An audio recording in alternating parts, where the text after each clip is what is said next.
반야신경 봉독.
청법가.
큰 스님께 삼배 올리겠습니다.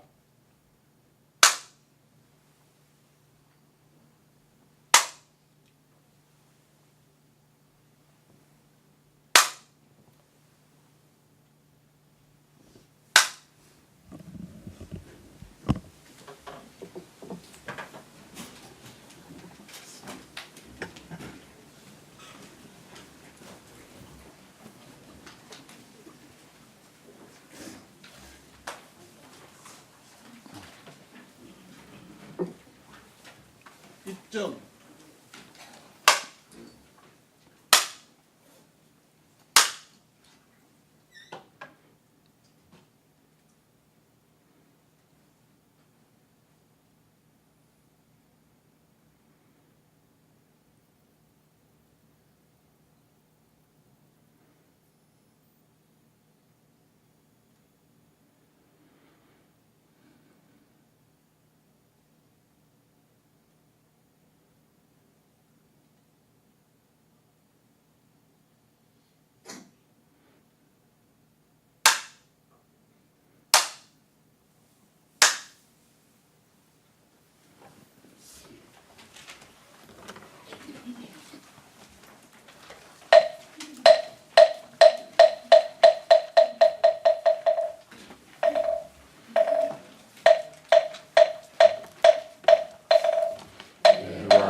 자나부 법성월용 무이상 대법부동 본래정 무명무상절일세 정지소지비여경 진성심신명민호 불수자성 수련성 일충일체 다중일 일주일체 다주일 일미진중 함시방 일체진중 여여시 무량원겁적일념 일념즉시 무량겁 구세십세 호상적 인불삼랑격별성 소발신시련정각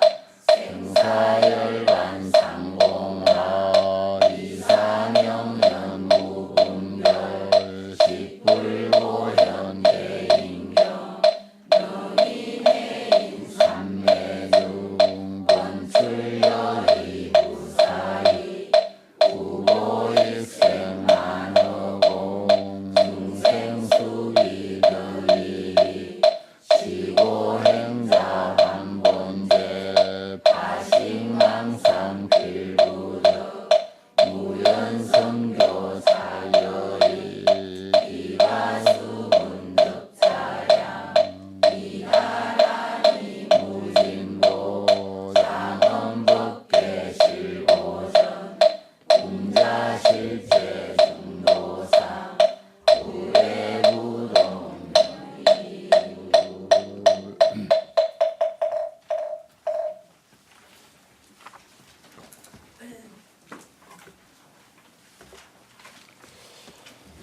오늘 화엄경은 47쪽 대방광불 화엄경 제5권 드디어 이제 5권에 접어들었습니다. 세주 묘음품으로서는 제1지 오라 이렇게 했는데 세주 묘음품이 길기 때문에 세주 묘음품 한 품만 가지고 5권이 된 택입니다. 이 한 권이 이제 끝나면 세주 묘음품이 이제 끝나고 그 다음 이제 여러 현상품으로 접어들죠. 이번에는 이제 그동안 39중이라고 해서 여러 가지 뭐 욕계 제천중, 그 다음에 잡류 제신중, 사중, 팔부 사왕중 등등 여러 가지 그 신중들 39중이 이제 끝났습니다. 그 다음에 이제 보현보살 제1주와 십신위중 이제 제목을 또 그런 제목을 붙였는데 십신이 가득하면은 믿음이 가득하면은 제1발심주가 된다 그런 뜻이 돼요. 그런 것은 이제 구체적인 것은 이제 뒤에 또 다 잘 나옵니다. 거기에 해당되는 대중이다. 대중이 이제 모여도 전부 예를 들어서 뭐 누구는 무슨 반, 누구는 무슨 반, 누구는 무슨 반, 뭐 이렇게 이제 반이 있듯이 화엄회상의 이제 대중들은 그 대중들에 따라서 전부 화엄경 안에 설해져 있는 보살 계위의 52위라고 하죠. 그 계위에 전부 예속을 시켜서 표현을 해보는 것입니다. 대중들을 통해서 말하자면은 화엄경 그 교리를 이제 알도록 하게 되는 것이고, 또 화엄경 교리를 알면은 또 대중을 알게 되는 것이고, 이런 식으로 이제 그 경전이 짜여져 있습니다.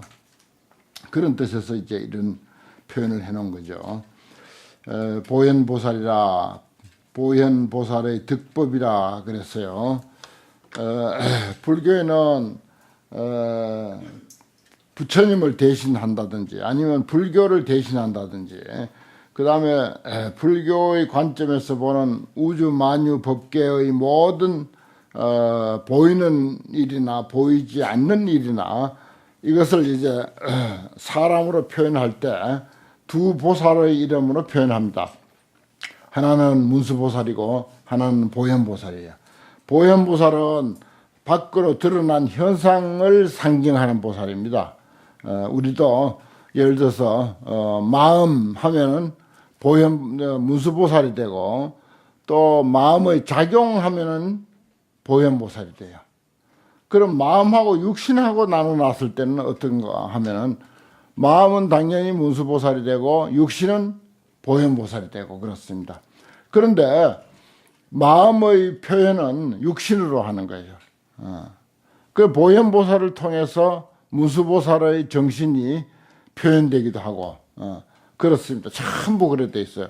우리 몸 하면은 또 몸에서 마음 하면 마음에서도 문수보현이 나눠지고 몸에서도 문수보현이 나눠집니다. 몸에서는 어떻게 나눠지냐? 몸 그 자체는 문수야. 근데 몸짓은 보현이라고요. 지금 우리가 앉아 있는 것은 아무튼 몸짓이야. 그가 앉아 있든 서 있든 누워 있든 걸어가든 이것은 행위라 작용이고 나타남이라고요. 그러나 몸 그 자체는 말하자면은 문수에 해당돼. 그런데 그것이 둘이 아니잖아요, 사실은. 몸과 몸짓이 세분하면은 두 가지지만은 또 냉정하게 우리가 한번 생각해 보면 몸이 몸짓이고 몸짓이 몸이지 몸짓 따로 있고 몸 따로 있는 게 아닙니다. 그러나 그것을 또 미세하게 나누면은 나눠져요. 예를 들어서 한 가정 하면은 그 예를 들어서 안 사람과 바깥 사람 이것도 한 가정 하면 한 덩어리지만 미세하게 나누면은 그렇게 안과 밖으로 나눠집니다. 그래서 바깥 사람은 돈을 벌어 오게 돼 있고 안 사람은 살림을 살도록 돼 있고 그 문수하고 보현이 안 사람은 문수에 해당되고 바깥 사람은 보현에 해당되고 그렇습니다. 그게 조화를 잘 이뤘을 때 가장 이상적인 가정이고 또 몸과 마음이 조화를 잘 이뤘을 때 가장 그 이상적인 그 사람이 이제 되는 것이고 몸에서도 그 안과 밖이 조화를 잘 이루고 마음에서도 안과 밖이 조화를 잘 이루고 모든 것이 그렇게 구성되어 있어요. 예를 들어서 꽃 한 송이를 두고 이야기하더라도 꽃의 본질은 문수에 해당된다면은 꽃이 계절 따라서 또 이제 그 주변 조건에 따라서 어떤 현상으로 나타났냐 이것은 이제 보현에 해당되고 그렇습니다. 그래서 이제 온 우주를 불교에서는 참 그 투철하게 그 모든 실상을 깨달은 입장에서 이런 설명이 되어 있기 때문에 참 아주 그런 것을 설명한 것이 너무나도 아주 철두철미하고 참 탐복할 정도로 이치에 맞게 되어 있다 이렇게 이제 볼 수가 있습니다.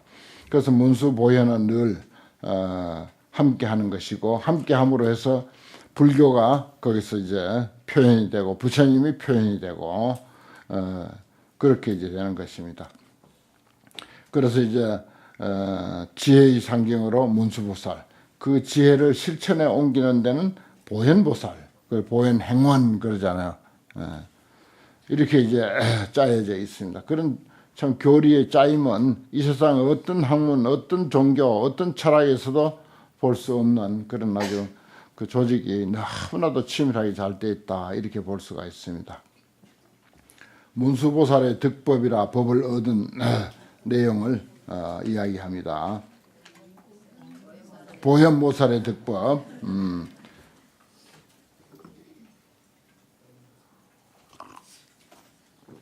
부차 보현보살 마살은 이 불가사의 해탈 문 방편해에 들어갔으며 입자 불가사의 한 해탈문 보현보살이 얻은 해탈의 세계는 불가사의하다. 그리고 그 불가사의한 해탈의 능력을 통해서 온갖 방편을 행사할 수 있다. 방편을 써서 중생을 제도할 수 있다. 그래서 방편해야 방편바다. 또 그 다음에 또 한 곳에 들어간 곳이 있는데 열애 공덕회에 들어갔다. 그래서요. 열애의 공덕 바다가 얼마나 넓겠어요. 그런데 거기에 들어가는 것은 보현 행원에 의해서만 들어갈 수 있다 이런 뜻입니다. 예를 들어 불가사의한 해탈, 방편의 바다, 그 다음에 열애의 공덕, 이것은 따지고 보면은 우리 마음속에 이미 다 갖춰져 있는 내용입니다. 우리 마음에 갖춰져 있지 않는 것을 이렇게 이야기할 수는 없는 거예요. 이거 예를 들어서 뭐 석가모니 한 사람에게만 해당되는 것이라든지 달마스님 한 분에게만 해당되는 거라든지 그렇게 되면은 이게 우리하고 관계 없는 게 됩니다. 우리하고 관계 있는 진리의 가르침인 까닭에 이 깊은 내용은 전부 열애의 공덕바다 하면은 우리 마음의 내용, 우리 개개인의 마음속에 이미 갖추고 있는 공덕의 바다를 이렇게 이야기하는 것입니다. 그런데 우리는 그 속에 제대로 들어가서 그것을 꺼내서 내 살림살이로 활용을 하느냐 못하느냐 이제 그것만 남은 거예요. 가지고 있기는 가지고 있는데. 그런데 보현보살은 그 원력과 수행을 통해서 그런 모든 것에 다 들어가 있다. 그런데 그걸 이제 간단하게 이야기하면 두 곳을 이야기했는데 그 다음에 그걸 가지고 소위 유해탈문하니 10가지 해탈문을 이제 쪼개서 자세하게 설명하고 있습니다. 해탈문이 있으니 명 이름이 엄정일체 불국토하야. 일체 불국토를 아름답게 장엄한다. 엄정이란 말이 화엄경에 참 자주 나와요. 엄자는 장엄한다. 또 정은 청정하다. 아름답다. 훌륭하다 이런 뜻입니다. 아주 아름답게 잘 장엄했다. 일체 불국토라고 하는 것은 뭐예요? 이 세상을 말하는 것입니다. 세상을 왜 불국토라 한다? 모든 존재가 부처님인 까닭에 사람과 생명과 그리고 일체 존재가 전부 부처님인 까닭에 불국토라고 하는 거예요. 불교는 그냥 세계라는 표현도 간혹하지만은 대개 불세계 또 불찰 미진수 불국토 이렇게 표현합니다. 왜냐?